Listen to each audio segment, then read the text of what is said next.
And then look at the body language here. So you got like anything too extreme is usually not good. He's too stiff. Yeah. You know, dogs need a normal amount of bounce and wiggle in their, and then naturally, you know. So too much wiggliness. Yeah. They're too excited. They're hard to control. They can't even hear you. No. Right? Too stiff. They're very focused on something. So you know that's just something to keep out. Heel.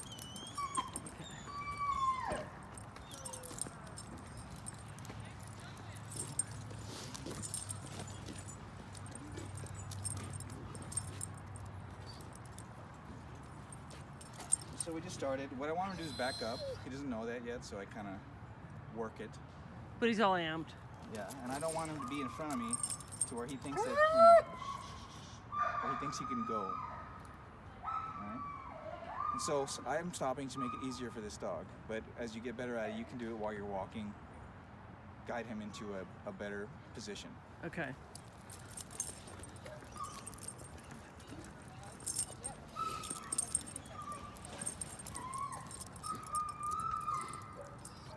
And it's the same stuff we were doing before we got to this area, but now that there's distraction around, it's harder for him to focus on how I'm trying to guide him with the leash. Yeah.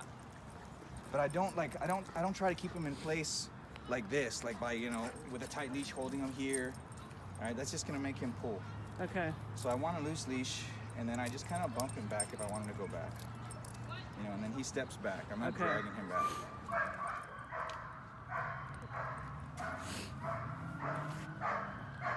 But we're trying to get him to be in a more beside or behind position. He wants to go ahead, so I give him a slight correction and guide him back. I don't want to drag him back, but I'll do little tugs to coax him in that direction. Uh-huh. And then he wants to go forward again, so we just do it again and we're repeating it. He's got to get behind me first to make any more forward progress. Yep. As we get better at it, we'll be able to do it while we're walking, but right now he needs me to stop so I can clearly direct him backwards.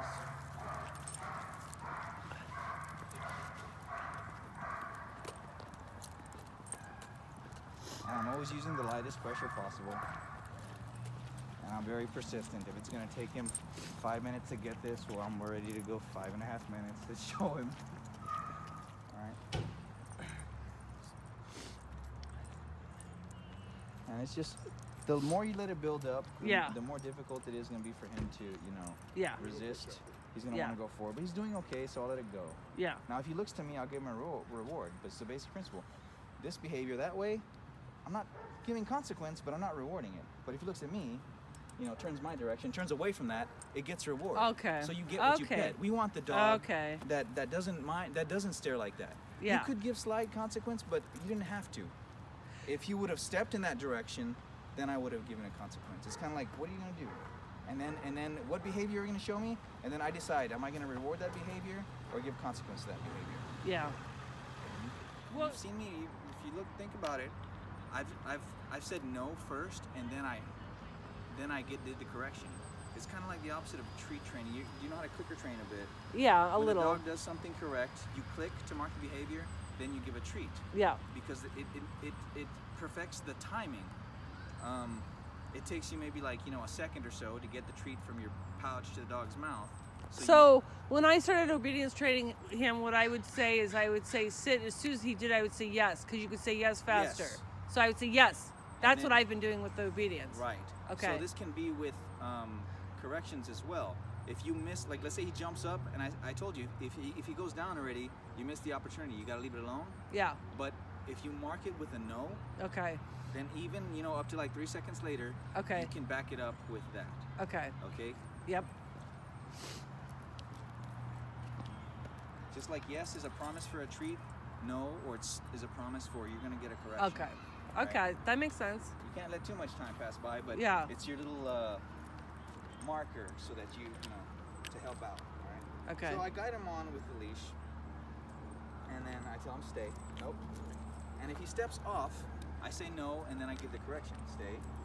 And I try to help him, but the basic rule is when his foot touches the ground, stay.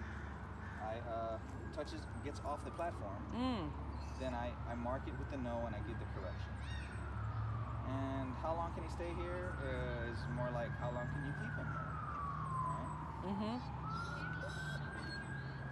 He does something like this, he gets a good boy.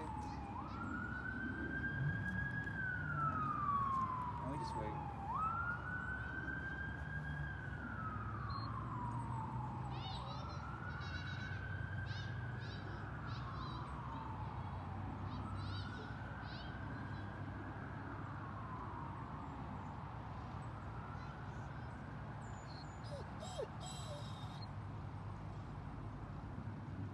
He's being like exceptionally good. Stay. He's smart. Nope. There you go. And it's just like correction. It's just because it's the rules. If I say the word no, I'm obligated to give him a correction. Just like if you say the word yes, you're obligated to give him a treat. Yep. And I put him back on, and I say, stay. And then we wait. It's okay if he gets off as long as I'm there to correct it, because then it's a learning point. But if I walk away, you know, because we want to do that stay where we can walk away for 100 feet and then, you know, come back, and he gets off and I don't mark it and correct it, then he learned that he can get off. Right? So we start like this. Okay. And I'll say something like that and guide him off. Okay. All right. So to challenge them, then you do it until they look away. And looking at them can be a consequence too. So a subtle consequence if you want to use it like that. What I do is I look at them, and if they're polite and look away to show respect, then I look away too. Oh, okay. Okay. So it's not like, and looking away, just like staring can be like a consequence, a subtle consequence, looking away can be a reward. Because what if you stare at him long enough, he'll bark back at you. Yeah, what if I stare at you? What if you stared at me? Yeah. Where's that gonna go? It just makes things weird. So it's not always about aggression or dominance or whatever. It's just, you know, primal communication, politeness, you know. And then, you know, we wait for the whiny is kind of like he's releasing his, you know, his tension. And so, like I said, it's gonna, if you're working light, no, then you're gonna do repetitions and you're patient, and he's learning. There's no rush. If you try to like give a hard consequence because you think, oh, then he'll really be afraid to get off. Yeah, but then he's gonna be afraid of the exercise and afraid of training too. We don't want that. Yeah. So we're as light as possible, especially if you find that it's getting you worked up. Then you're too heavy. You need to calm down, you know, so you can think straight. You know, we don't want to be functioning like that with our dogs anyway, because that's stressful. Yeah. Say. Nope. And I just keep showing them. Now I may, over time, we've been doing this a few times, slightly increase the pressure. You know, because if he's not quite getting the light pressure, well then, you know, the principle is that you step it up a notch. Nope. If you're going to use light pressure, you're going to do many repetitions. If I go up in pressure, no. It may get the message in a little quicker, but I'm careful not to pass that to where he's getting scared or anxious. You know, Right. It's just this is the drill, dude. Yeah. You gotta stay there. And then when he does calm down, so if the sequence is exercise, discipline, affection, we've walked around. You know, you give him his daily exercise. Discipline, we're teaching him, he needs to be there, and when he gets it, when he finally, you know, stops the whining and relaxes, we start to pet him up there.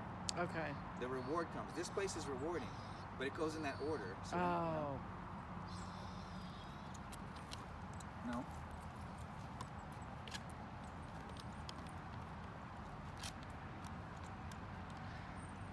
Stay. Stay.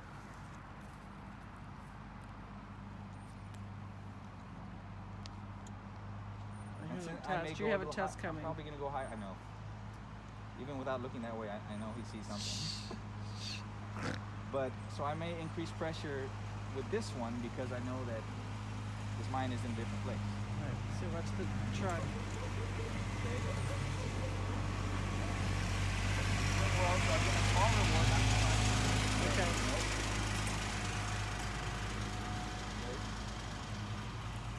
Stay. Same thing, just a little more intense situation. I took the pressure up a little bit. And as long as he stays there, it's fine. I don't care if he's, we can work the staring later. But it's Mm-hmm. fine. Hey, buddy. Stay. And I'll tell him something nice because he looked my way. It's a deliberate, it didn't just come out. He was just kind of like on purpose. That was a slight reward. No.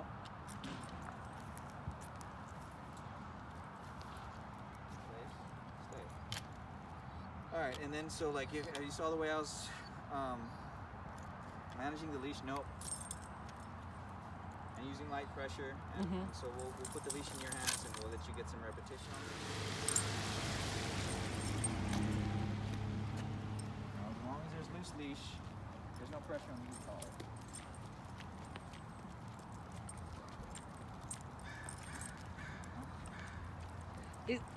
It feels like when he goes, is that when you're doing it? Yeah. That's I can tell. Yes. That's maybe possibly one way. Yeah. Okay. And the way I can find out for sure is I don't use it for a while and see how he reacts, and then I start to use it, and I'll notice the difference. Okay. 'Cause they all act a little different.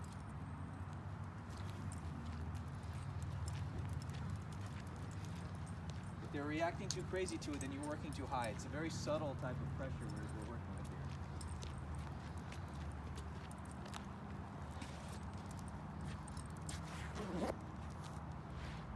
And I want repetitions of tight leash, loose leash. So you can feel tight leash starts at pressure. Loose leash makes it go away. And then he's going to be the one really in control of whether this turns on or not. Okay.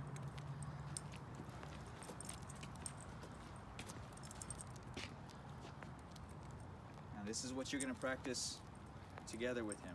Tight leash, loose leash. Okay. And he's got a strong sense of avoiding a tight leash, giving into pressure. Then I can guide him in directions because he doesn't want the leash to be tight. I see what you're saying. Okay. See, so now I get a dog that is working to keep it loose. yes, you can feel it. So you know what? A finer leash, a finer collar, like martingale, like the one I showed you. Yeah. Even the thicker one. Yeah. I believe he would probably be able to feel it more than this thicker one. Yeah. So, Okay. That'll help him out. Okay. I can stop at Mud Bay might have them. I haven't. Some of the PetSmart stuff is really crap. I mean, I can also order it online. Yeah, there's they have some pretty good ones over there on what is it? That farm shop. It's closed on Sundays though. Oh. It's at the corner over there by the railroad tracks. Oh, okay. Well, even Wilco. Maybe Wilco. Wilco does. Oh, I live right by Wilco. Yeah, they sell good ones at Wilco. Okay, I'll go there.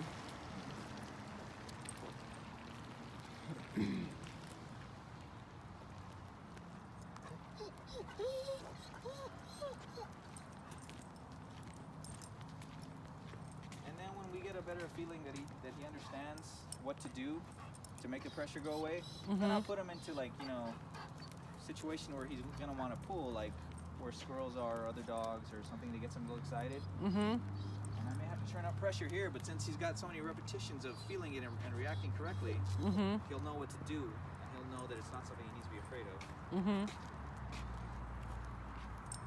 And how many times are you tapping when you do it? Just like tap, tap, tap, tap, tap, tap, until the pressure goes away. I'm faking it right now, but Okay. just kind of like at that rhythm. Okay. And is it like at a 2? Like where are Right you now at? it's at a 3. It's at a 3? 3 out of 100. So Okay. it's very light pressure. That's why I say he is a sensitive dog.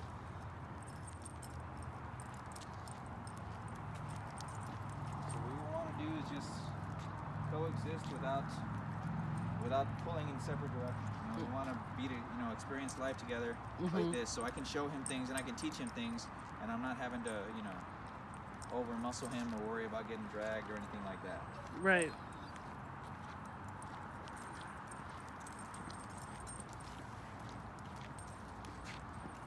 And an advantage with this tool is that with the prong collar, you are physically having to do some work, even if it's just a flick of the wrist. But this is even less difficult, so you can comfortably do it without getting fatigued a little early or hurting your fingers with the leash. Yeah. And also, you don't have to assert yourself with physical body language too much or loud voice. If Mm-hmm. anything goes up in intensity, it's through this, so you can relax. And your dogs are more responsive to you, and more respectful of you when you're calm. They feel safe with you. Mm-hmm.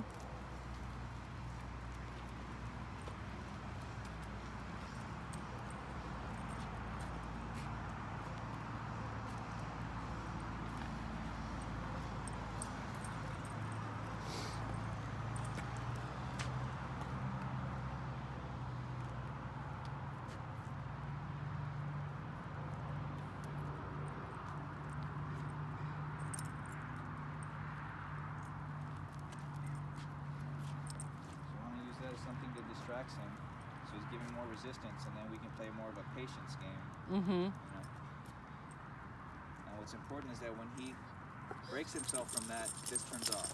So the association is, if you're doing that, if you're pulling against me for whatever reason, a pressure starts. To make it go away, you gotta get back over here. You gotta snap out of that.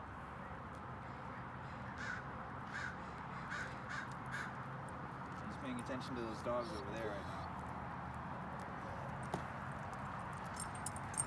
I didn't do anything. I just left that alone. Okay.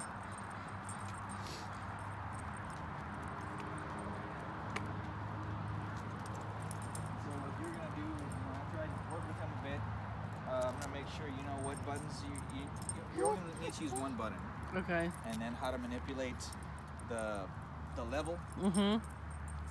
at the same time if possible. Practice on your own hand for a bit. Make sure your fingers know what to do. Mm-hmm. And then we get together next time. We'll go through some scenarios between us. So when I go home, practice on my own hand? Yeah. Okay. Want some good muscle memory on what your fingers are supposed Yeah. to be doing. Oh, totally. That's like so like with the horses too. Oh my God. Yeah. Coordination's like half of it. Yeah. So you figure out what you need to be doing on your own. Things will run a lot smoother than as if the dog doesn't know what's going on and you're not in practice with your fingers. Mm-hmm. You don't want to make mistakes.